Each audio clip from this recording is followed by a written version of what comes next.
মা ভার্সেস মেয়ে। চলো তাহলে সমান সমান ভাগই। বাচ্চাদেরকে নিয়ে যদি এরকম ভাবে আপনারাও শাক ভাগ এইসব কাজ করাতে চান, টেকনিকটা অ্যাপ্লাই করতে পারেন। এই যে পরে মাটি ছিল এই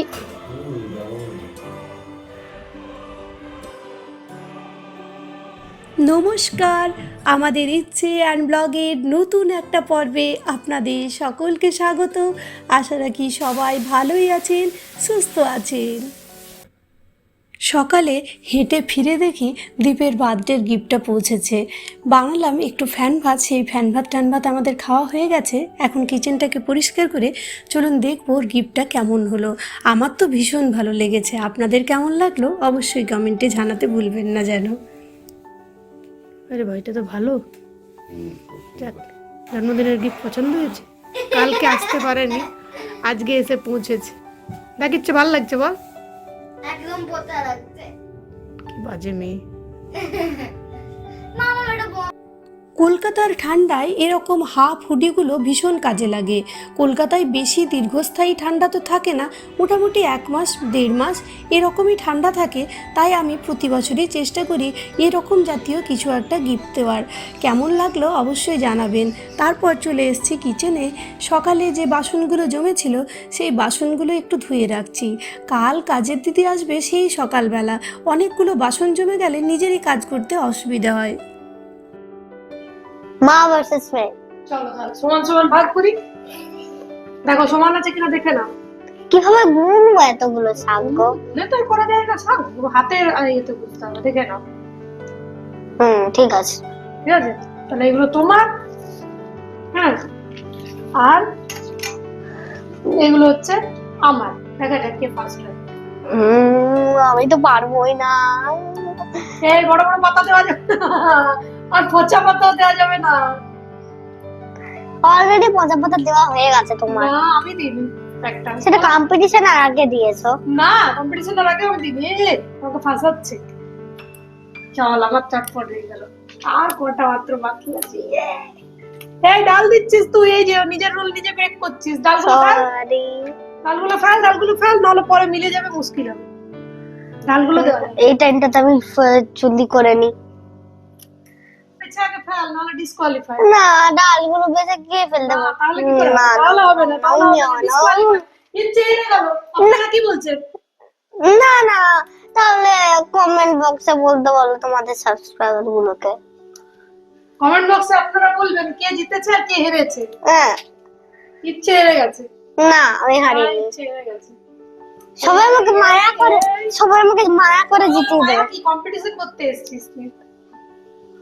মায়া হবে না, কোনো মায়া না। এই বাচ্চাদেরকে নিয়ে যদি এরকম ভাবে আপনারাও শাক ভাগ এইসব কাজ করাতে চান, টেকনিকটা অ্যাপ্লাই করতে পারেন। বুঝতেই পারছেন আমি কি বলছি। চলো চলো চলো চলো, আমি ফার্স্ট। তুমি কথা বলো, আমি করছি।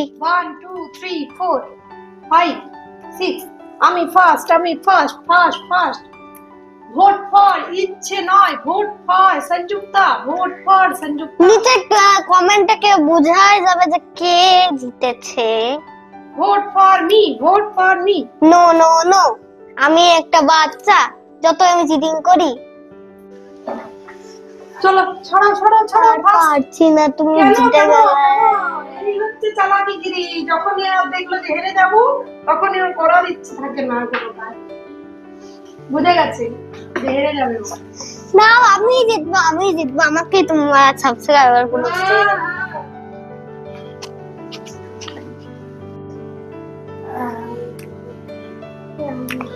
চলুন, ইনি তো হেরে গেছেন। ওরগুলো আমি তৈরি দিয়ে করলাম, ছাড়ালাম লাস্টে। তো আমাদের পুরোটা লাগবে না, এতগুলো শাক দিয়ে কি করব, 3 জন তো মানুষ। তো এগুলোকে ভালো করে প্রথমে 2-3 বার জলটা বদলে প্রথমে আগে 2-3 বার জলটাকে পাল্টে এটাকে ধুয়ে নেব। তারপর না অল্প একটু ঈষদুষ্ণ গরম জল, মানে কুসুম গরম জলে এগুলোকে আমি একটু ভিজিয়ে রাখবো। তাহলে কি হবে, এর মধ্যে যে একটু তেতো তেতো ভাব থাকে সেটা চলে যাবে। আমি হারিয়ে কমেন্টই বোঝা যাবে কে কে জিতছে। বিশাল, তোর কমেন্টে বোঝা যাবে হেরে বসে আছিস। কোন সস্তে থেপলা খায় না। সস দিয়ে কেউ থেপলা খায় না? সস দিয়ে কেউ খেতে পারে, কিন্তু ধনেপাতা চাটনির সাথে বেশি ভালো লাগে। My favourite sauce. আমাকে সস দেবে? আচ্ছা ঠিক আছে। আমি এখন গরম জলের মধ্যে এই মেথি শাকটাকে বেশ খানিকক্ষণ ভিজিয়ে রাখবো। আর যে মেথি শাকটা বেঁচে গেল সেই মেথি শাকটা একটা প্লাস্টিকের মধ্যে ভালো করে মুড়ে একেবারে এয়ারটাইট করে দিয়ে পরে ফ্রিজের মধ্যে রেখে দেবো। এইভাবে রেখে দেওয়াতে মোটামুটি 1 সপ্তাহ কিছুই হবে না। তারপর একটু ধনে পাতাকে ছাড়িয়ে নিচ্ছি, কেননা বানাবো একটু ধনে পাতার চাটনি এটা দিয়ে খাওয়ার জন্য। তারপর ইচ্ছেকে বসিয়েছি একটু খেলবার জন্য আর চলে এসেছি কিচেনে। শাকটার জলটাকে ঝরিয়ে রেখেছিলাম ওই যখন গরম জলে ভিজিয়েছিলাম তখন। তারপর এর মধ্যে আটা নিলাম, ময়দা নিলাম, জোয়ান, আদা বাটা অল্প অল্প, তেল, নুন আর ওই যে মেথি শাকটা, সেই মেথি শাকটা দিয়ে ভালো করে এটাকে মাখবো। আর এই যে আমি এখানে বেসন দিলাম, এই বেসনটা একদিন দিয়ে দেখবেন, খেতে কিন্তু জাস্ট অসাধারণ হবে। বিয়ের পর শীতকাল মানে আমার আর দীপের দুপুরের লাঞ্চের মেনুই ছিল পরোটা, একটা সবজি বা ভাজা। তারপর ইচ্ছে এলো আমাদের জীবনে, ইচ্ছে ধরা পড়লো হুইট বা গমে অ্যালার্জি। তখন থেকে পরোটা খাওয়া যেন স্বাদ হয়ে গেছে। আর কি অদ্ভুত দেখুন, ইচ্ছেরও পরোটা ভীষণ প্রিয়। তার উপর আজ আবার ওর বাবাকে স্পেশাল ডিউটির জন্য যেতে হয়েছে ছুটির দিনে, মানে আজকে শনিবার ছিল। তো ওকে নিয়ে কাজ করা ভীষণ মুশকিল বলে ওকে কতগুলো খেলনাপাতি দিয়ে বসিয়েছি। ও এখন পুতুলদেরকে, টেডিদেরকে পড়তে বসাচ্ছে, মানে স্কুলের প্রিন্সিপাল। তাই আমি এই সময়টাতে আটাটা মেখে এরপর চলে যাব একটু আমার ওই ব্যালকনি গার্ডেনটাতে। সেখানে বেশ খানিকটা জৈব সার বানিয়ে রাখবো। এই যে পরে মাটিতে সার দেওয়ার জন্য আমি এইগুলোকে একসাথে নিয়ে আর এগুলোকে কি করব না, মাটি চাপা দিয়ে রেখে দেব। পরে এগুলোতে 3-4 মাস পরে গাছের গোড়ায় গোড়ায় দিয়ে দিলেই জৈব সার হয়ে যাবে। ফুলের গাছগুলোতে আপনি এমনি সারও দিতে পারেন, কিন্তু বিশেষ করে যেগুলো আমরা খাই সবজি টবজি, সেগুলোতে জৈব সার দেওয়াই কিন্তু ভালো। বেশ কিছু খোসা জমা হয়েছিল, এই খোসাগুলোকে আমি এরকম ভাবে মাটি চাপা দিয়ে রেখে দেব। যেহেতু টবের গাছ, সেহেতু এগুলোকে তো মাঝে মধ্যে আপনাকে কিছু সোর্স দিতে হবে যাতে এরা খাবার পায়। তো 3-4 মাস পরে নিজে এগুলোতে এটা জৈব সার রেডি হয়ে যাবে। এরকম ভাবে এটা ঢাকা থাক, আর উপরে যাতে কিছু না হয় সেজন্য এরকম ভাবে একটা প্লাস্টিক দিয়ে আমি এটাকে ফোল্ড করে দেবো। মেথি থেপলা বানানোর সবচেয়ে আমার যেটা ভালো লাগে মানে বানাতে গিয়ে, সেটা হচ্ছে এর দুর্দান্ত সুঘ্রাণ। এর সুঘ্রাণে গোটা ঘর যেন মম করতে থাকে।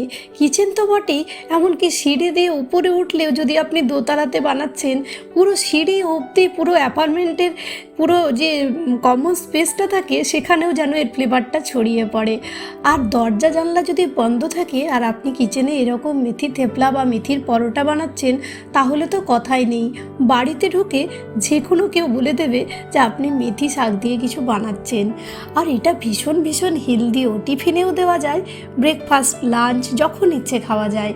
আপনারা যদি কেউ বানাচ্ছেন তাহলে এটা তেল না দিয়ে যদি বানাবেন তাহলেও কিন্তু খেতে খুব ভালো লাগে। আমি আজকে পরোটা স্টাইলে বানাবো, তাই অল্প একটু তেল এটার মধ্যে অ্যাড করব। ভালো করে প্রথমে আগে লেচিগুলো কেটে, তারপর যেরকমভাবে রুটি বেলে সেরকমভাবে বেলে, তারপর আমি মোটামুটি ওই 3টে, 2টো, আরও কখনো কখনো একটা এরকমভাবেই বানাবো। তবে এক একটা পিস সেঁকতে কিন্তু মোটামুটি ওই 3 মিনিট করে সময় দিতে হবে। কেন কি বলুন তো, ওই যে মেথি শাকটা আছে, যেটা কিন্তু আমি গরম জলে মাত্র 2-3 মিনিট রেখেছিলাম, তাই শাকটাও কাঁচা আর শাকটার সাথে আটা, ময়দা এইসব যেগুলো আছে সেগুলোও কাঁচা। সমস্ত কিছু মিলিয়ে মোটামুটি একটা স্টাফিং বলতে পারেন। সেই স্টাফিং সেদ্ধ হতে অল্প সময় লাগে। আর তাওয়াটা একেবারে ভালো মতো গরম করে নিতে হয় এই রেসিপিটা বানানোর জন্য। আমার বাড়িতে মাঝে মধ্যে এই রেসিপিটা আগে আমি বানাতাম, এখন ওই যে বললাম ইচ্ছের জন্য আর হয়ে ওঠে না। তবে চেষ্টা করি সিজনে একবারও অন্তত সমস্ত জিনিস বানিয়ে খাওয়ার। আর ইচ্ছেকে মাঝে মধ্যে আজকাল অ্যালার্জি থাকলেও এইসব খাবার দেওয়া হচ্ছে।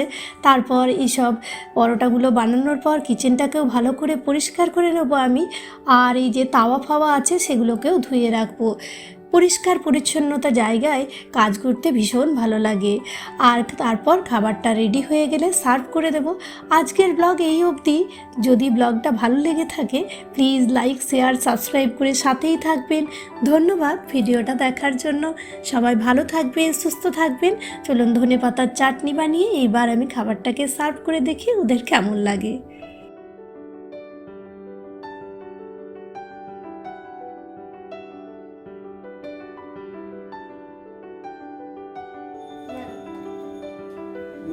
দারুণ, খুব সুন্দর হয়েছে।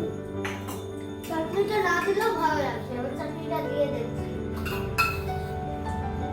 চাটনিটা দিলাম, বহুত টেস্টি।